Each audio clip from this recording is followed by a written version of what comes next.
But somebody from your home province, Ontario, his name is Thomas, asks, I think you assured the, he said, this is doubting Thomas. He said, you assured the public over the summer that the May the 1st gun ban would not target, quote unquote, hunting rifles and shotguns. However, numerous rifles and shotguns built and used exclusively for the purpose of hunting have been prohibited by the ban. My question is this: why have these hunting shotguns and rifles been banned? And by what means will the confiscation from legal owners affect unlicensed criminals? I'm afraid Dr. Thomas has been listening to the gun lobby.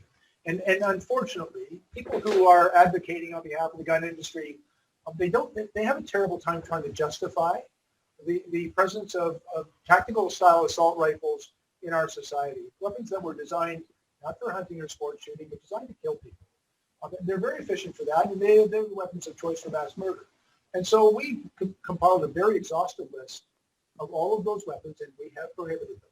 Almost immediately, the gun lobby, in an effort to frighten hunters and farmers, came out and said, well, that includes 10-gauge and 12-gauge shotguns, which are actually used for shooting ducks and things.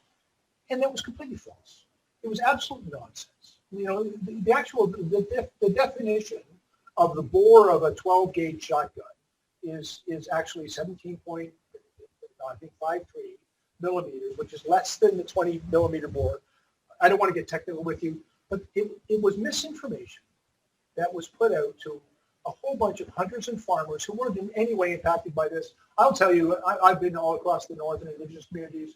They're not the people that go out and buy AR-15s and other tactical weapons because they really are useless for hunting and for sport shooting.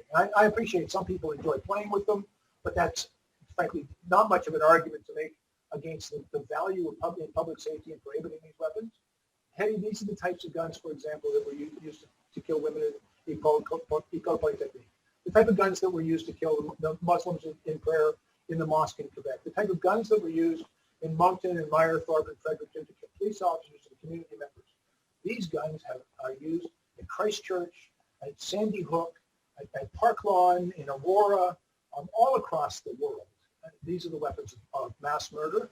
There's no place in every other sensible country in the world, like the UK, like Australia, like New Zealand, has already prohibited them. So we're in good company. Unfortunately, there are some people who think that their enjoyment, that these are fun to play with. I just say I'm sorry. Find another hobby.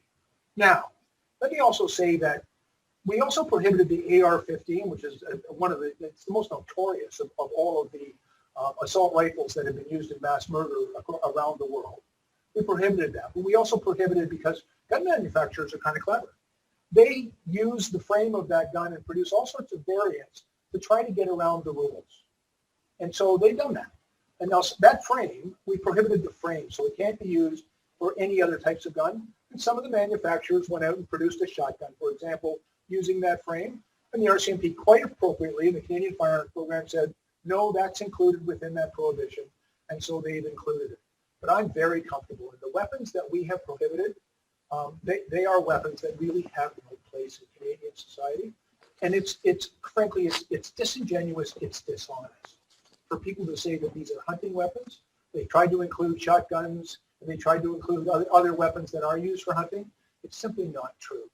And so I believe that it's kind of unfortunate that the gun lobby resorts to dishonesty when the only important issue is the safety of Canadians. Thank you, Bill.